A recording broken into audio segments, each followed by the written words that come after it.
Balitang boxing mga boss, trainer ni Terence Crawford na si Bomac McIntyre sinabing hindi easy fight ang susunod para kay Terence Crawford. Nakahanda umano si Crawford na harapin ang malalakas basta bayaran ng $100 million. Walang binanggit na pangalan kung sino ang kalaban sa halagang 100 million pero base sa pahayag ni Bomac, pwede lumaban si Crawford sa pinakamalakas sa halagang 100 million kaya inaasahan ng fans na may pag-asa na magtapat si Benavidez at Crawford.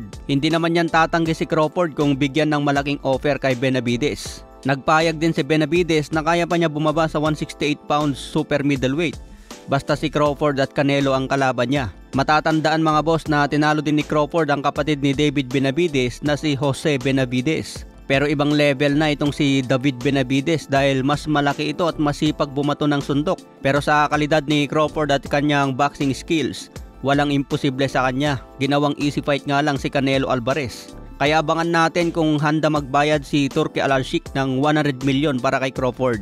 Sa iba pang balita, sinabi ni Ryan Garcia sa podcast ng The Ring, hindi niya nakikita si Triple G na dapat ilagay sa International Boxing Hall of Fame. Pakinggan nyo ito mga boss. Triple G had no really great victories. I mean, who did he beat?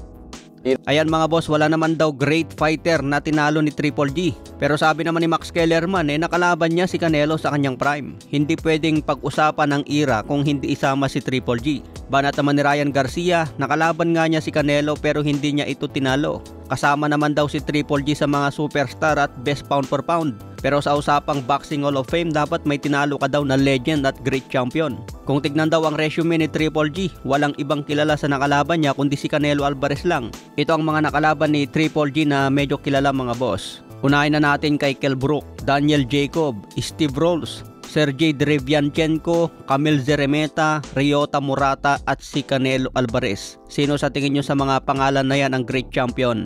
Naging unified champion si Triple G sa middleweight at hindi na ito umalis sa division na yan.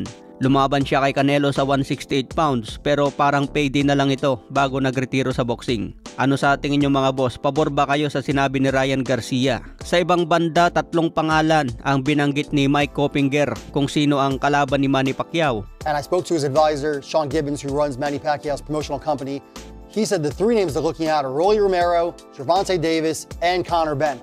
Binanggit niya ang pangalan ni Conor Benn the Destroyer, Tank Davis at si Rolando Romero. Ito ang 3 pangalan na pinagpipilian daw ni Manny Pacquiao. Pero si Romero ang pinakauna sa listahan at finalizing na ang kanilang bakbakan sa 2026. Sa 3 pangalan na yan, Conor Benn, Tank at si Romero, tingin ko si Conor Benn talaga ang pinaka-delikadong kalaban dito. Dahil may lakas itong si Conor Benn at magalaw din.